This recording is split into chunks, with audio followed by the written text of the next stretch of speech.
তো আগামী ১ বছরের জন্য আমাদের সামনে ফুটবলের কিং চলে এসেছে। সেটি আর কেউ না, আমাদের সকলেরই কাঙ্ক্ষিত ওসমান ডেম্বেলে। কারণ ওসমান ডেম্বেলে গতকাল ব্যালন ডি'র বিজয়ী হয়েছে। তো যদি ওসমান ডেম্বেলে সকলেরই কাঙ্ক্ষিত প্রার্থী হয়ে থাকে, তবুও কেন এবারে ব্যালন ডি'রকে জোকার ডি'র বলা হচ্ছে? তাই নিয়ে থাকছে আজকের আলোচনায়।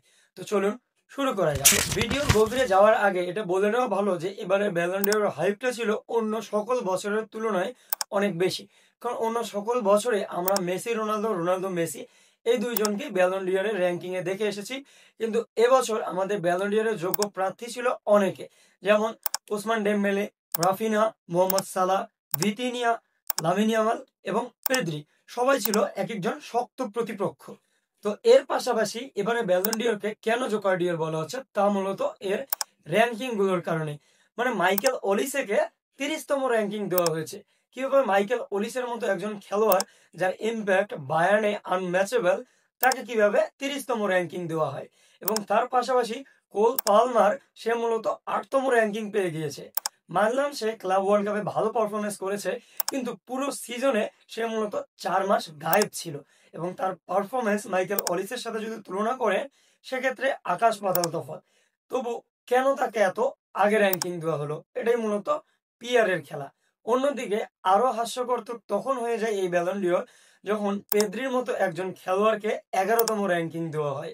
মানে আপনি এবারে ব্যালন ডি'র র্যাঙ্কিং এ একজন মাত্র খেলোয়াড়কে এইরকম কনসিস্টেন্সি দেখাতে পারবেন না যে পেদ্রির মতো কনসিস্টেন্সি মেইনটেইন করেছে এই পুরো সিজনে।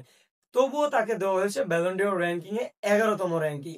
অন্যদিকে ভিতিনিয়াকে দেওয়া হয়েছে থার্ড র্যাঙ্কিং, যেটা সে ডিজার্ভ করে। কারণ এবার ব্যালন ডি'র র্যাঙ্কিং এ আমরা মূলত নেশনস লিগের হাইপটাকে একদম চূড়ায় তুলেছিলাম। কারণ আমরা অনেকেই ভেবেছিলাম নেশনস লিগ স্পেন জিতে যাবে এবং স্পেন যদি জয় হয় তাহলে নেশনস লিগের উপর ভর করে আমরা ইয়ামালকে ব্যালন ডি'র জয়ী হিসেবে দেখতে পারবো। তো ঠিক তার উল্টোটা হয়ে গিয়েছে। পর্তুগাল এক্ষেত্রে নেশনস লিগ চ্যাম্পিয়ন হয়েছে, যার বদৌলতেই কিন্তু ভিতিনিয়া ব্যালন ডি'রে অনেকের দৃষ্টি আকর্ষণ করেছে এবং থার্ড র্যাঙ্কিংটা ম্যানেজ করতে পেরেছে। তো এর পাশাপাশি যদি আসা যাক কনসিস্টেন্সির ওপর, তো যেহেতু পেদ্রি কনসিস্টেন্সি ছিল, এই কনসিস্টেন্সির ওপর বেসেস করেই কিন্তু বিগত বছরে আমরা রদ্রিকে ব্যালন ডি'রটা বিজয়ী হতে দেখেছি। কারণ কোনো দিক দিয়েই মূলত সে ভিনিসিয়াসের চেয়ে এগিয়ে ছিল না।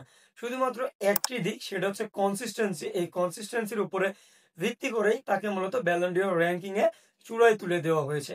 তো ওই বিষয়টি যদি মাথায় রাখা হয়, সেক্ষেত্রে এবার কিন্তু পেদ্রিও, আমি ভিতিনিয়ার পাশাপাশি ৩ এ বলবো না। তো যেহেতু ভিতিনিয়া ৩ ম্যানেজ করেছে, সেক্ষেত্রে ৪, ৫, ৬ এর ভিতরেই থাকার কথা। এরপর আসা যাক লেভানডস্কির কথা নিয়ে। তো লেভানডস্কি বার্সার হয়ে কি করেছে তা যারা মূলত খেলাকে ফলো করেন তারা সবাই জানেন।